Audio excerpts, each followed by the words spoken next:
It would be interesting to know the names of those players, then to evaluate how good of players they are. So I'm going to take a Right. guess. I got nothing to go on, but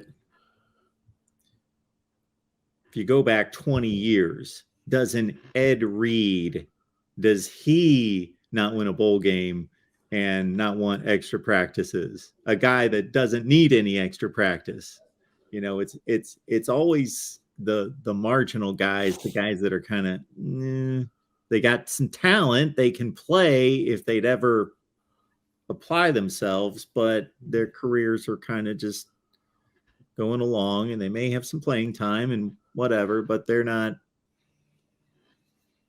probably wasn't the best players on the team that didn't want to keep Well, going. Mark, I will say, from my guesstimation, or as they say in the scientific world, my hypothesis, Yeah. as educated guesstimation, I would have to say that there are also some guys that were very talented that just weren't getting their way here.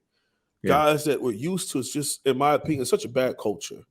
And it's so hard to say that. Mark, we throw that term out there. Coaches got to change the culture. Coaches got to change the culture. Coaches got to bring in whatever culture they want.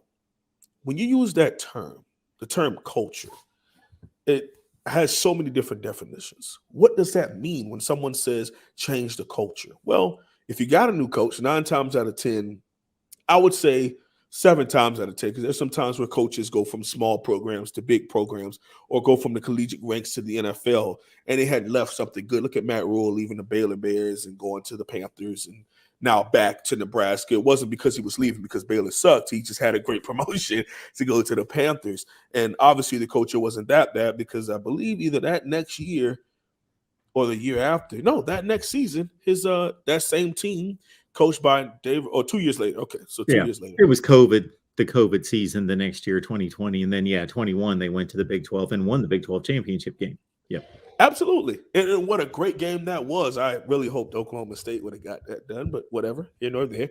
I like Mike Gundy. Something about us guys in long hair, we kind of stick together. But it's culture, man. What does that mean? From my viewpoint, I think that term culture is also about the young men and their mentality about the program. Okay, when they look at that logo, do they just go, yeah, I play at Miami. I play football at Miami. Do they go out there and play hard for that U? Do they go out there, if they play in Tallahassee, for the spear, for the helmet? Do they go out there and play and shoulder the pressure of being a part of such great programs, or Gators, or whatever great program that they have? And what I mean by all in, meaning win, lose, or draw, regardless of the outcome, regardless of the scheme, I am going to give myself 110% to this program and 110% to this way of playing football. Whether I like the scheme, whether I think the scheme is right, whether I want to go back and forth and go all in. The off season is for discussing that kind of stuff. But while we're in season, go all in for what we do. And at Miami, you could argue that it wasn't.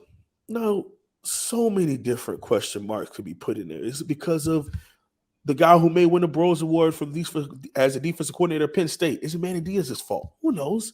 Is it Mark Richt's fault? Maybe. But those two guys ran into the same situation that Coach Cristobal ran into, with bad culture and having to revamp the mindset and having to get young men to buy in and go all the way in, not rebel, not become selfish, not just think of yourself, but the team, the team, the team, the program, the program, the program. And it's not an easy process to get young men to get in line and go all behind you, especially when it's not lining up with wins. Mark, if we running a 3-4 and running a power I, and we win in 10 games, I promise you it won't be too hard to get a lot of people to buy in. But when you switch from the spread to the power spread that was extremely run heavy, when you switch to a scheme that required so much great communication in the secondary that we refuse to do, as opposed to this up-tempo spread on offense, and opposed to a heavy zone scheme in the 4-2-5. And things aren't looking right. You're getting destroyed by your rival games. You're getting destroyed by Middle Tennessee State. Clemson's rolling up the score on you. There comes a point where the frustration lines up with young men genuinely just saying, throwing their hands in the air and say, I don't care anymore. I give up. I quit. I don't want to play here anymore. I don't like it here anymore. We're not getting any better, and throwing up the birdies. But we hope that these things change. And not only does it change based on the young men's mentality, but can we get the people in here who are going to buy into the way that things, because Coach Cristobal's on a 10-year contract. He ain't getting fired off of 5-7.